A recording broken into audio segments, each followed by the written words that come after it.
Welcome to the थियो study hub. मेरा नाम है शिवानी सवाल।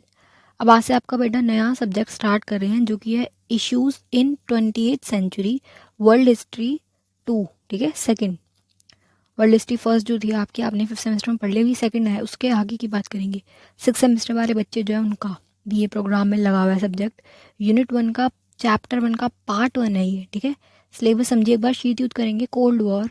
ये है आपका सिलेबस पूरा। ठीक है, 3 यूनिट में डिवाइड है। थर्ड यूनिट काफ़ी लंबी जाएगी। बाकी ये कि फर्स्ट यूनिट में सिर्फ 2 ही चैप्टर हैं आपके। एक जो चैप्टर है आपका 2 पार्ट में होता चला जाएगा। इससे ज़्यादा बड़ी नहीं है, ज़्यादा लेंथी नहीं है। पुरानी चीज़ें ही हैं जो आपने 12th क्लास में पढ़ी हुई है ना, पॉलिटिकल साइंस में जिन बच्चों ने कोल्ड वॉर वगैरह पढ़ी हुई है वही सारी चीज़ें हैं। 12th में आपको क्या पढ़ाया था कि कोल्ड वॉर क्या है, बस रीज़न बता दिया था कि दो देश हैं आपस में लड़ रहे हैं। क्यों? कि कौन ज़्यादा शक्तिशाली है, कौन सुपर पावर है पूरे वर्ल्ड में। दो पार्ट पार्ट में बढ़ गया, एक तरफ आ गया अमेरिका, दूसरी तरफ कौन आ गया, यूएसएसआर वाले। कि दोनों में से कौन ज़्यादा पावरफुल है, आपस में टकराव हो गया। अब ये कि ये कितने चरण में हुआ, उसी चीज़ को अब आपको डीप में पढ़ना है। ये कितने इसके चरण गए, ठीक है, पूरे 7 चरण, 7 के साथ पूरे डीप में आपको पढ़ने हैं अब। ये मेरी इंस्टा और टेलीग्राम चैनल आईडी है, कोई भी क्वेश्चन क्वेरी हो आप मुझसे पूछ सकते हैं। लिंक जो है दोनों ही के आपको नीचे डिस्क्रिप्शन बॉक्स में मिल जाएंगे। प्लस ये सिक्स सेमेस्टर के मैंने ऑलमोस्ट सारे सब्जेक्ट करा दिए। Conflict and peace building, democracy and governance, globalisation, पॉल में जो भी लगे हुए हैं, हिस्ट्री का, सेक में जो आपने बच्चों ने हिस्ट्री लिया वो भी करवा दिया है, सारे हो चुके हैं। जीई का भी हो चुका है, ह्यूमन राइट वाला। एक आधे रहते वो मैं करवा दूंगी, अभी तो पेपर आपके मई में है ना, उससे पहले पहले हो जाएंगे। अप्रैल तक सारी प्लेलिस्ट आ जाएंगी सिक्स सेमेस्टर का कंप्लीट। लिंक सभी के नीचे डिस्क्रिप्शन बॉक्स में आपको मिल जाएंगे। और ये जो टेलीग्राम चैनल आई डी, इस पर मैं सारे आपके प्रीवियस ईयर क्वेश्चन पेपर, सारा मेरे हैंड रिटन नोट्स जो होते हैं वो सारे सब कुछ आपको यहाँ मिल जाएगा। ठीक है, ये हो गया इंट्रोडक्शन।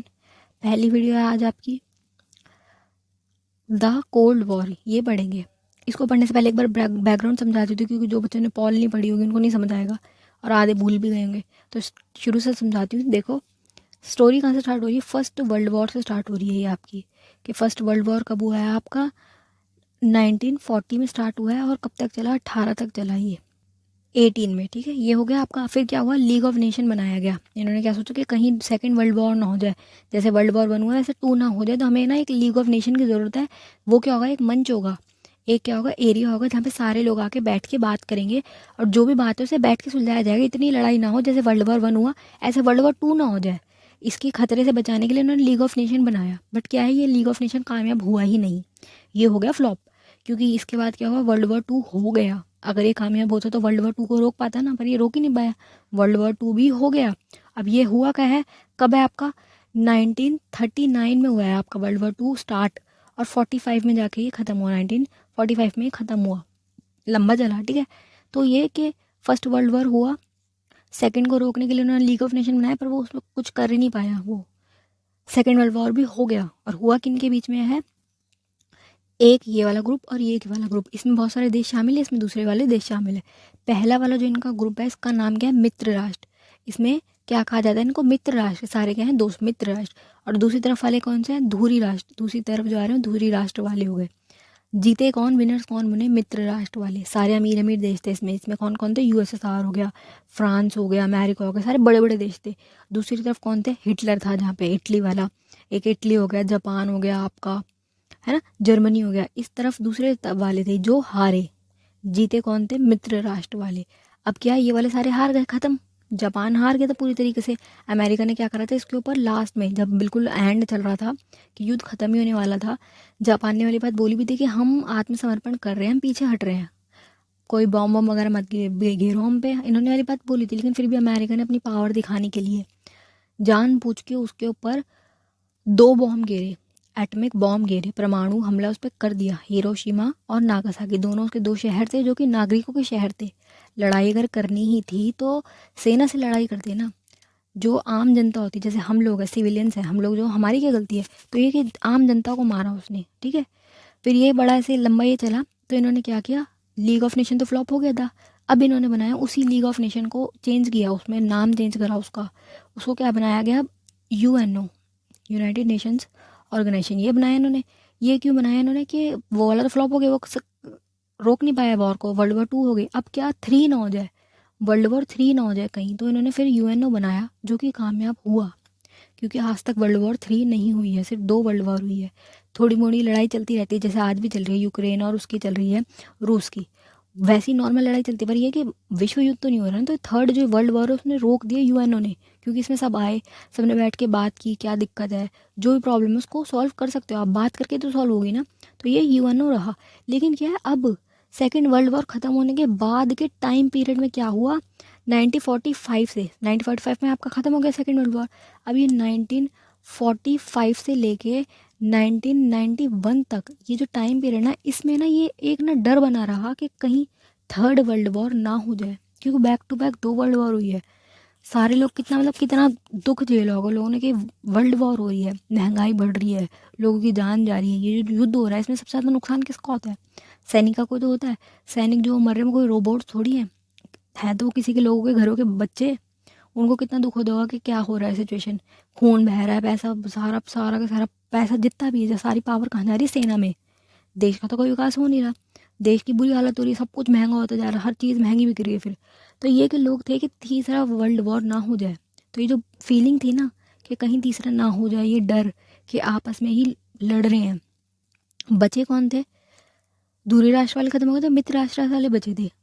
अमेरिका और यूएसएसआर ने एक साथ मिलकर लड़ा था सेकेंड वर्ल्ड वॉर। लेकिन क्या है, जैसे ही ये दूसरे वाले ख़त्म हुए, दूसरे राष्ट्र वाले ख़त्म हो गए, ये सब गए, इनकी हालत ख़राब हो गई, हार गए, बचे ये। तो अब इनके अंदर बीच में इनमें कंपटीशन स्टार्ट हो गया कि जो हम दोनों में से कौन ज़्यादा पावरफुल है। अमेरिका और यूएसएसआर आमने सामने आ गए कि हम दोनों में से कौन पावरफुल है। इनके बीच में टकराव होने शुरू हो गए, क्योंकि ये तो थे ही पावरफुल, ये तो सबसे ज़्यादा अमेरिका वाले सारे पावरफुल, शुरू से इनके पास पैसा था। यूएसएसआर वाले भी ग्रो कर रहे थे, इनके पास भी था, तो इनके बीच में आपस में टकराव हो गया। और अब ये जो टकराव है ना, ये जो हुआ 1945 से 1991 तक जो टकराव हुआ, ये वैसा वाला नहीं हुआ वेपन से कि एक दूसरे पर हमला कर दिया, लड़ाई हो गई, सैनिक कार्रवाई हो गई, ऐसी नहीं हुई।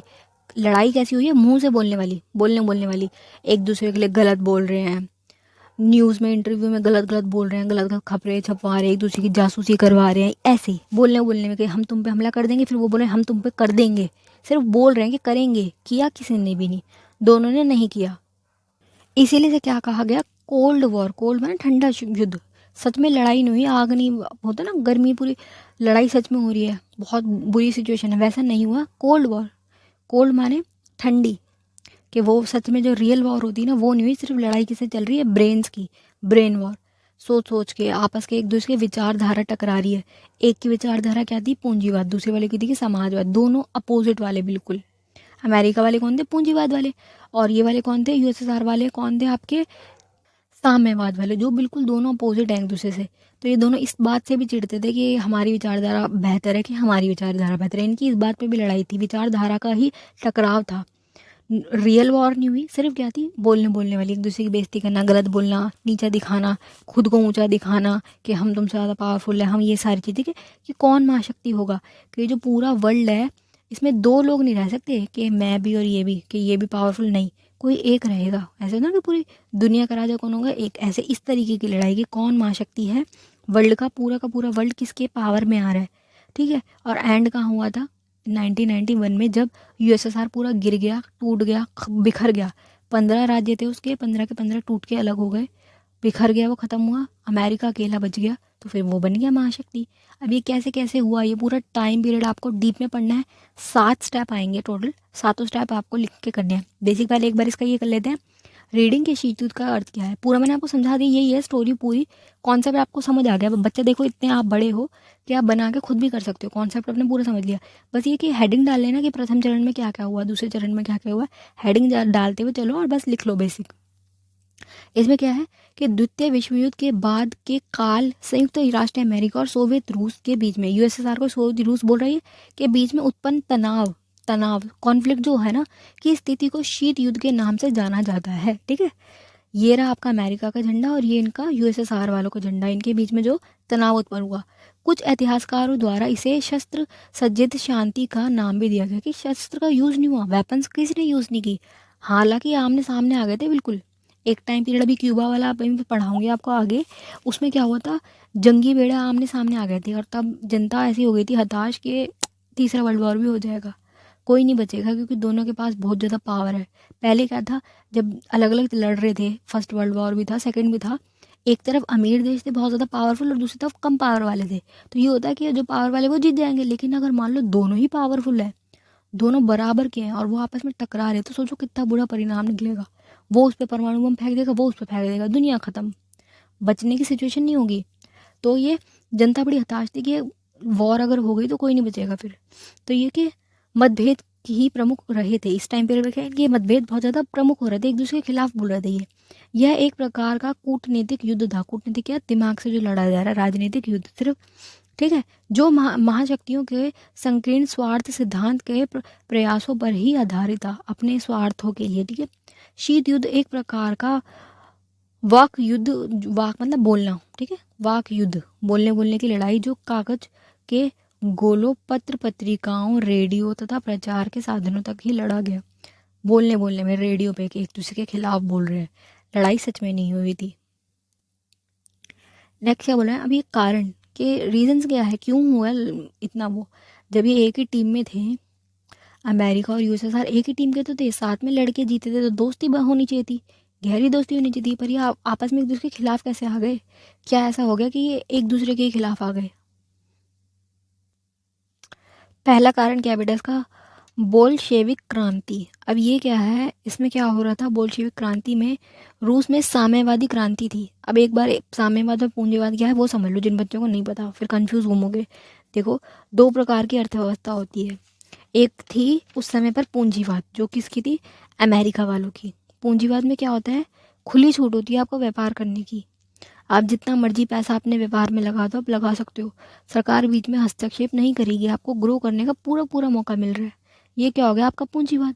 दूसरी तरफ था साम्यवाद, जिसमें क्या हो रहा है, वर्ड क्या आ रहा है, साम्य, साम्य मतलब समान, सब बराबर, सरकार की बिना मर्जी के कोई व्यापार नहीं कर सकता, क्या रेट होंगे, क्या प्राइस होंगे, कौन सी चीज़ कैसी होगी, सारी जो पावर है ना वो किसके हाथ में आएगी, सरकार के हाथ में, जनता के हाथ में पावर नहीं आएगी। ये कौन से थे, यूएसएसआर वाले। दो अलग अलग विचारधारा हो गई, दोनों के बीच में ये टकराव था कि मेरी जो अर्थव्यवस्था है ना, जो मेरी विचारधारा, जैसा हमारा देश है वो पूरी दुनिया माने। अमेरिका वाले बोलते थे नहीं, पूंजीवाद पूरी दुनिया में चलेगा, हमारी विचारधारा बेहतर है तुमसे। तो ये विचारधारा की टकराव थी। दो प्रकार की विचारधारा है, पूंजीवाद अमेरिका वालों की और यूएसएसआर वालों की क्या है, साम्यवाद।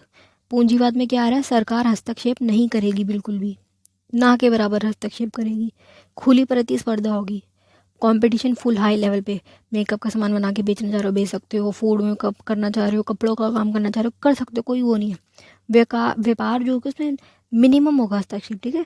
व्यापार के बल फुल पूरा पूरा उनको व्यापार को सपोर्ट किया जाएगा, जिससे फ़ायदा होगा, इनकम क्या है जनरेट होगी, फ़ायदा ही हो रहा है। जनता क्या हो, पूरा ग्रो करने को खुला छोड़ दिया था, खुला ही छोड़ रहे हो आप जनता के लिए। बस ये कि कोई कुछ गलत ना करे उसका ध्यान रखा जाएगा कि जनता के साथ कोई गलत ना हो, तो इसलिए बस जनता के ख्याल के लिए सरकार आगे आएगी, इससे ज़्यादा आगे नहीं आएगी। साम्यवाद क्या है, सारी पावर सरकार के हाथ में, हर चीज़ सरकार तय करेगी, बिना सरकार की परमिशन के आप काम नहीं कर सकते, कोई भी प्रोडक्ट उसका रेट बढ़ा तक भी नहीं सकते, सरकार डिसाइड करेगी किसी का क्या रेट होगा। ये सब क्या है, साम्यवाद। किनका था, जो यूएसएसआर वालों का, ठीक है। निजी हित नहीं होगा, निजी प्राइवेट कंपनीज बिल्कुल नहीं होंगी, सब कुछ क्या होगा, गवर्नमेंट खुद अपनी मर्जी से। आप स्कूल तक भी नहीं खोल सकते, प्राइवेट स्कूल नहीं होगा, प्राइवेट हॉस्पिटल नहीं होगा, कुछ भी प्राइवेट नहीं हो सकता, सब कुछ क्या होगा, सरकार के हाथ में। सरकार कैसे तय करेगी कि सब बराबर है ना, जो कि क्या है, एक तरीके पे आके गलत भी हो जाता है। अगर मान लो कोई इंसान हो बहुत मेहनती है, उसने बहुत मेहनत की है, उसका दिमाग ऐसे चलता है, वो बहुत बढ़िया हाई लेवल का बिजनेस करना चाहता है, लेकिन अगर सरकार अलाउ ही नहीं कर रही बिजनेस करना देना, प्राइवेट कंपनी नहीं खोलने दे रही, तो इसमें फिर ये तो नाइंसाफ़ी वाली बात है ना। अगर वो इंसान बिजनेस करना चाह रहा है तो करने दो उसको। अमेरिका वाली जो पूंजीवाद वाली व्यवस्था है उसमें खुली वो है प्रतिस्पर्धा, आप कर सकते हो, कोई इसमें रोकेगा टोकेगा नहीं। प्राइवेटिज्म फुल चलता है उसमें, प्राइवेट हॉस्पिटल, प्राइवेट वो, जैसे सरकार का ही फ़ायदा है। अगर प्राइवेट स्कूल खुल रहा है तो इसमें सरकार का नुकसान क्या है, बच्चे पढ़ ही तो रहे हैं, जो काम सरकार का है पढ़ाना लिखाना वो फ्री में हो रहा है, सरकार को तो कुछ नहीं करना पड़ रहा। लोग अपना खुद का स्कूल खोल रहे हैं, बच्चों को पढ़ा रहे हैं, उनको पैसा मिल रहा है लोगों से, बच्चों से, और बच्चों को पढ़ाई मिल रही है। काम तो सरकार का था लेकिन फ़ायदा ही हो रहा है सरकार का, उसको कुछ नहीं करना पड़ रहा खुद को। प्राइवेट हॉस्पिटल खुल रहे हैं तो लोगों को सुविधाएं तो मिल रही हैं, कुछ उसमें बुरा तो नहीं हो रहा ना। पूंजीवाद एक तरीके से देखा जाए तो सही भी है।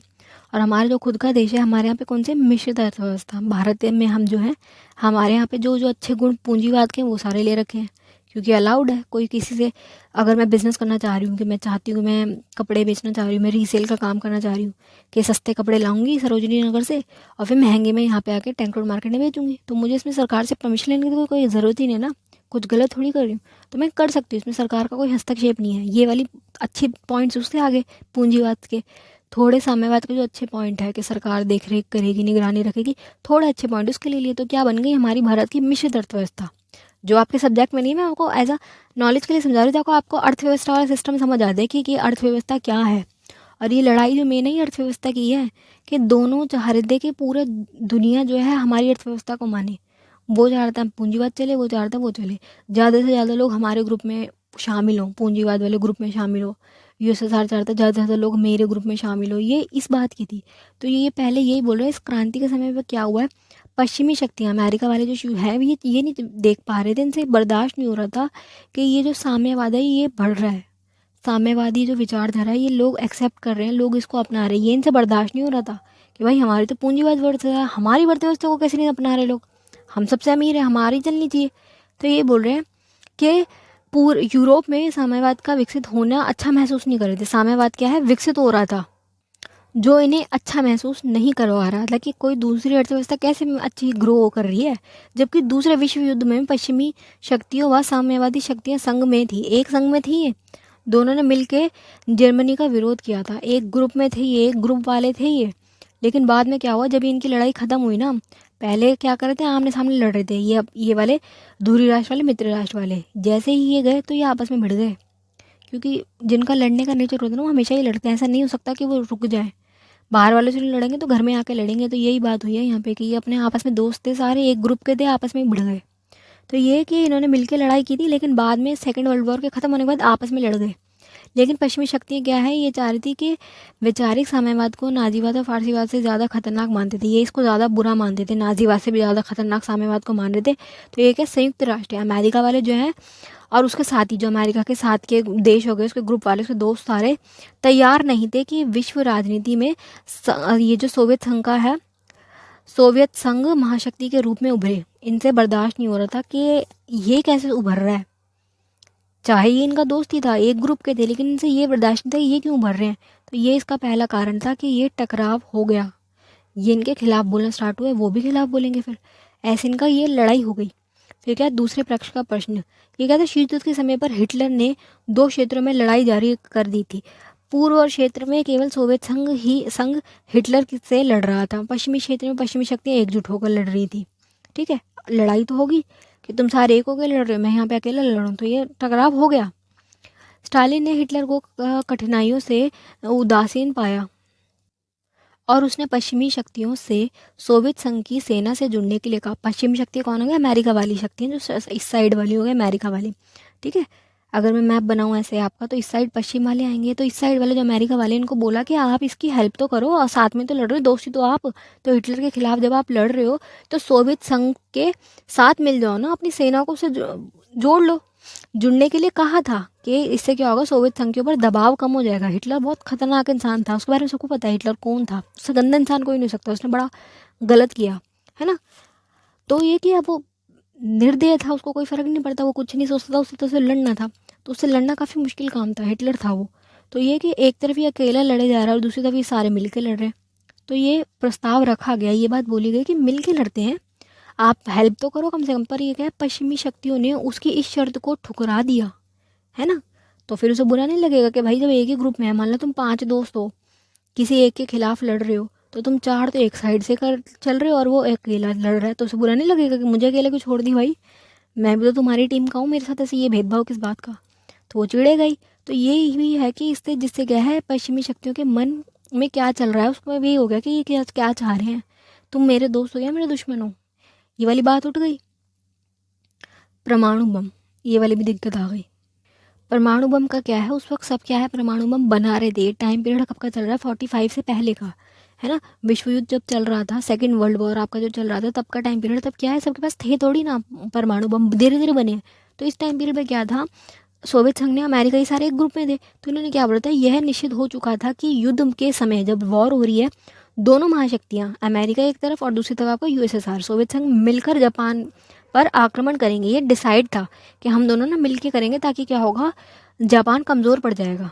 जापान बड़ा खतरनाक देश था, आज तो उनके पास सेना नहीं है, उन्होंने सेना अपनी त्याग दी है। जब से उनके पास ये हुआ है एटॉमिक बॉम्ब का जो इनका हुआ, तो उन्होंने सेना त्याग दी। पर सेना त्यागने से पहले ये बड़ा खतरनाक देश था, अमेरिका को मतलब इसने बुरी तरह से दुखी कर रखा था, इतना खतरनाक देश था। तो इनका डिसाइड था कि हम दोनों मिलकर इस पर हमला करेंगे।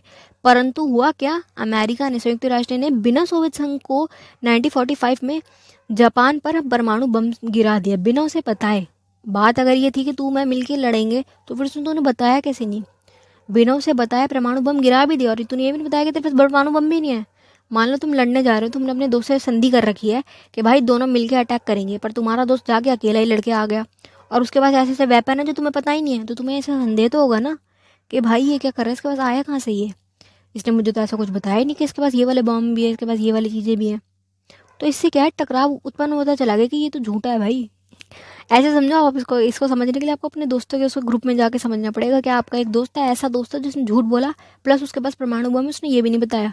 फिर आपके मन में बात आएगी कि भाई आने वाले समय में ये पावरफुल होता जा रहा है और ये मुझसे भी बढ़ जाएगा। अगर ऐसे से डिसीजन ले रहे हैं ना, अकेला अकेला सब कुछ करा दो, ये कोई बड़ी बात नहीं, कल को मेरे से भी आके बढ़ जाएगा, जो कि हुआ भी। लड़ाई जब खत्म हुई ना, सेकेंड वर्ल्ड वॉर खत्म हुआ, यूएसएसआर और अमेरिका आपस में भिड़ गए। तो ये बोला कि इस क्रिया में सोवियत संघ को यह संदेह हो गया था, उसे पता चल गया था, संदेह क्या पता चल गया था उसे, कि संयुक्त राष्ट्र के पास निर्भीक शक्तियां हैं, मतलब पावर, ये जो परमाणु बम की शक्ति है इसके पास है। इसने पहले ही बना ली, उसने बताया भी नहीं कि मेरे पास ये वाली पावर्स है, इसने बनानी स्टार्ट कर दी थी। द्वितीय विश्व युद्ध के पश्चात, मतलब उसके बाद में विश्व राजनीति पे अपनी सत्ता चलाएगा। इसके पास इतनी पावर आ गई है कि ये वॉर खत्म होगी, उसके बाद ये अपने आप को सबसे बड़ा बनाना कर देगा शुरू। इसके साथ ही संयुक्त राष्ट्र सोवियत संघ के से यह रहस्य रखा कि वह दूसरे विश्व युद्ध के दौरान ही निर्भय के स्तर बना रहा है। उसने ये बताया भी नहीं ना कि मैं पावर ये वाले बॉम्ब बना रहा हूँ, सेकेंड वर्ल्ड वॉर के टाइम पीरियड पर ही इन्होंने बना लिया था और फोड़ भी दिया था अपनी शक्ति दिखाने के लिए, ज़रूरत नहीं थी। जापान ने बोल दिया था कि हम पीछे हट रहे हैं, हम पीछे हट रहे हैं, हम अपनी सेना को पीछे कर रहे हैं, हम समर्पण कर रहे हैं, हम पीछे हट रहे हैं। ये भी बहुत बड़ी बात है कि कोई देश वाली बात बोल रहा है कि हम पीछे हट रहे हैं, क्योंकि इंसल्ट वाली बात है ये। उन्होंने बोल दिया, उसके बाद भी अमेरिका ने बम गिराया सिर्फ अपनी पावर दिखाने के लिए, जिससे यूएसएसआर को पता चल गया कि ये एक तो पहले तो झूठा है, इसने आधी तो बातें बताई नहीं कि ये बना भी रहा बम, उसके पास है भी बम। दूसरा ये, इसने वादा करा था मिल के लड़ेंगे, पर जाके अकेले लड़के आ गया। तो इससे क्या है, संदेह क्या है उत्पन्न हो गया कि यहाँ आने वाले समय में खतरा बनेगा। दूसरा ये, इसमें क्या आ रहा है, जर्मनी और पूर्वी यूरोप, जर्मनी जो क्षेत्र था ना, उस पर क्या है, दोनों ही महाशक्तियाँ जो थी, दोनों शक्तियाँ क्या चाह रही थी, अपना नियंत्रण चाह रही थी, उस पर कब्जा करना चाह रही थी कि हमारा या हमारा। इस बात पे भी इनका टकराव हुआ, ठीक है, कि मैं इस पे कब्जा करूंगा, मैं इसको अधिग्रहण करूंगा, वो करता है कि मैं करूंगा। ऐसे इनका इस चीज़ पे भी चला, दोनों की सेनाएं वहाँ पे आके आमने सामने टकरा रही थी, ठीक है। वॉर नहीं हो रही थी, टकराव हो रहा था, तनाव हो रहा था। बोले ना वातावरण कैसा था, राजनीतिक वातावरण तनावपूर्ण था। इटली और टर्की वाला एरिया ले लो, पहले से ही शर्तों के मुताबिक सोवियत संघ सेना लंबे समय तक ईरान और टर्की पर कब्जा करे हुई थी। इन एरिया पे यूएसएसआर वालों का क्या था, कब्जा था। इस क्रिया से पश्चिमी देशों को, अमेरिका वालों को क्या संदेह हुआ कि सोवियत संघ जो है रूस अपने इस एरिया पे, क्षेत्र पर अपना वैचारिक प्रभाव, साम्यवाद को बढ़ावा चाहता है। वो क्या देख रहा था कि भाई ये तो अपना साम्यवाद बढ़ाता जा रहा है, जिससे क्या है उन्हें प्रॉब्लम थी। वो क्या चाहते थे, हमारी जो विचारधारा है वो बढ़े, दूसरे वाले की विचारधारा बढ़ रही थी, जिससे उन्हें दिक्कत थी। नेक्स्ट क्या है आपका, चर्चिल का फुटलन भाषण। अब इस भाषण में क्या है, इन्होंने ना इतना ज़्यादा गलत गलत बोला साम्यवाद के खिलाफ कि लड़ाई हो गई, ठीक है। लड़ाई माने तनाव। तो ये कि बहुत से विद्वान आज भी विश्वास करते हैं कि ये जो भाषण था, फुटलन भाषण, शीत युद्ध का प्राथमिक कारण है, सबसे बड़ा कारण, और पहला अगर मानो तो इसको बोलते हैं कि इन्होंने इतना गलत गलत बोला। इन्होंने क्या बोला इसमें, इस भाषण में, फुटलन भाषण में कहा कि युद्ध के पश्चात, जब ये वॉर खत्म हो जाएगी ना, वर्ल्ड वॉर सेकंड खत्म होगी, युद्ध के बाद संयुक्त राष्ट्र अमेरिका ने वैचारिक सामने के लिए एक क्षेत्र तैयार कर रखा है। उसने पहले से सोच रखा कि कैसे इसके खिलाफ लड़ना है, किसके खिलाफ लड़ना है। चार्लिन के भाषण में कहा कि उसका साम्यवाद मानव जाति के लिए एक महान विपत्ति है। उसने क्या बोला कि जो साम्यवाद है ना, दूसरे वाले की जो विचारधारा है यूएसएसआर वालों की, ना बड़ी खतरनाक चीज़ है, बड़ी गलत चीज़ है, ये ना विपत्ति है जनता के लिए। वृद्धि और विकास। अब ये इसके सारे चरण स्टार्ट हो रहे हैं, 7 चरण है टोटल, आपके 7 लिखने होंगे पेपर में। कोल्ड वॉर क्या है पहले आपको ये बताना होगा कि पूरा रीज़न क्या है, क्यों हुआ, ये सारी चीज़ें कारण बता दो। उसके बाद इसके 7 चरण लिखने होंगे, तो बनेगा आपका एक पूरा 15 और 18 मार्क्स का अच्छा एक आंसर, ठीक है। और ये आएगा भी, इंपॉर्टेंट है ये, तो उसको ध्यान से करना। अब ये है कि शीत युद्ध के विभिन्न चरणों में हुई थी। शीत युद्ध ये जो पूरा चला ये विभिन्न चरणों में हुआ। ये कभी तो ये बहुत ऊपर चला गया, फिर थोड़ा ठंडा हो गया, फिर ऊपर गया, ऐसे ऐसे ये पूरा चलेगा। इसके बारे में हमें देखना, इनका ग्राफ ऊपर नीचे जाता रहा। विभिन्न चरणों में हुआ, जब तक यह समाप्त हुआ तो सोवियत संघ का विघटन हो गया। जब यह एंड हुआ तो एंड कहाँ हुआ था, 1991 में, जब सोवियत संघ टूट गया पूरी तरीके से। जो कि मुख्य खिलाड़ी था, दोनों क्या थे, आमने सामने थे, दोनों मुख्य खिलाड़ी थे, पर एक क्या है, हार गया बिल्कुल बुरी तरह से। तो अब यहाँ से स्टार्ट हो रहे हैं शीत युद्ध के चरण। द कोल्ड वॉर, जो कि बहुत लंबा खींचा था। सबसे पहले क्या है, प्रथम चरण कब चला, ये 3 साल के लिए, 47 से लेके 50 तक का ये चरण चला। इसमें क्या क्या चीज़ें आई ना, बस इसके हाईलाइट पॉइंट लिख लो कि प्रथम चरण, हेडिंग डालो उसकी क्या क्या चीज़ें आई, 4-5 पॉइंट लिख लो, इतना बहुत है। फिर आगे पेपर में जब होगा थोड़ा हल्का फुल्का बना बना के लिख देना कि आपका आंसर अच्छा लिखे। खुला खुला लिखा करो बेटा, हेडिंग अच्छी डालो, ब्लैक पेन से हेडिंग डालो, ब्लू पेन से लिखो, जेल ब्लू से, जिससे भी लिखना चाह रहे हो, ताकि क्या है पेपर थोड़ा सुंदर दिखता है। थोड़ी जगह छोड़ो, ब्लैक पेन से हेडिंग डाल दो, उसके बाद 1-2 लाइन छोड़ दो, फिर अगला आपका स्टार्ट करो और खुला लिखो। जितना ज़्यादा लिखा होता है टीचर के दिमाग में आता है कि हाँ, इसने लिखा है बच्चे ने। और टीचर कौन सा सारे पॉइंट्स पढ़ती है, टीचर हेडिंग ही देखती है।